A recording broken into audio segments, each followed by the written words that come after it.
And then he came out with there's a dog called Sandman the Great, who is kind of a foundation dog, definitely a foundation dog for Johnson's bloodline.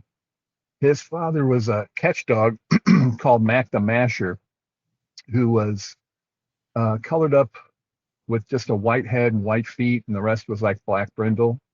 And but there was never a picture of the mother that of Sandman the Great. Well, Alan Okay. Scott says his mother was solid gray brindle, and she came from a litter where he said he knew all the dogs in that litter, and there were several black dogs in there. So he'd had black dogs. I think one of the pictures I sent you was him as a kid. It's like a 50-year-old picture of him with a dog he had called Dixie Blackjack, who's a black American bulldog. And so Alan Scott's had black dogs since inception of the breed. Uh, they weren't common, they weren't the main thing. A lot of them were heavy white, but some of them were red and some were brindle. Hmm. And the heavy colored dogs, for some reason, in the Johnson line, he selected away from it, or somehow it just didn't, he didn't have dogs that he kept that had that. And then he outcrossed I'm pretty sure he outcrossed the St. Bernard, which is a piebald breed. They come with heavy color, but usually they're a type of piebald. Uh-huh. And in the 70s, he put an English bulldog in, West Champs High Hopes. In the old days, the first English bulldog was a heavy colored dog called King Dick. He was a solid, I don't know if he was black or if he was heavy fawn color with a black mask, because there's no pictures back then. There were just uh, paintings of him. So the English bulldog breed is pretty much selected away from any heavy colored, although they still get them.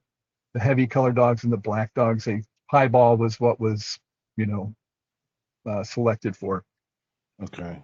So in the beginning, Johnson and Scott started registering the breed. The breed had been in the United States for years, but it wasn't bred the way modern breeds are. There wasn't paperwork, there wasn't lineage on every dog.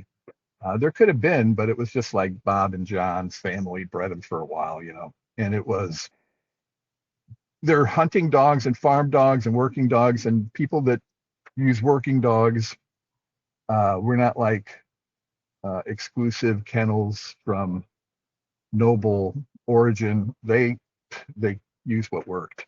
And Right. so if the dog down the street was 3/4 bulldog or half bulldog, and he was half, a quarter Chihuahua, and he could do the job, he got bred, he got used. Right. And if he produced dogs that were good, those dogs got used. If you produced garbage, they did get used.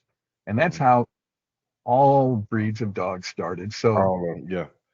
Yeah. so the Since I've been doing this, well, I'm always catching the similarities in all dog all these stories yeah, are very I, similar. I don't know. Like I told you before, I don't know Connie Corso history, but I can guarantee you it's probably Yeah. similar. Same with Oh, Presque. Same it with is. Yeah. same with Borbal. Same with every breed of dog. The It's just presser, that yeah. dogs that we're used to, like boxers and Dobermans and Mhm, German Shepherds, they morphed many, many years earlier, and mhm.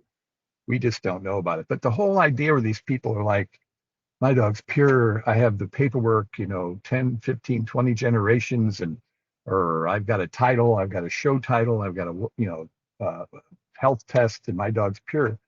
That goes, that's part of the problem with the breed of purebred dogs having all these problems, is because they're bred on the paperwork or the idea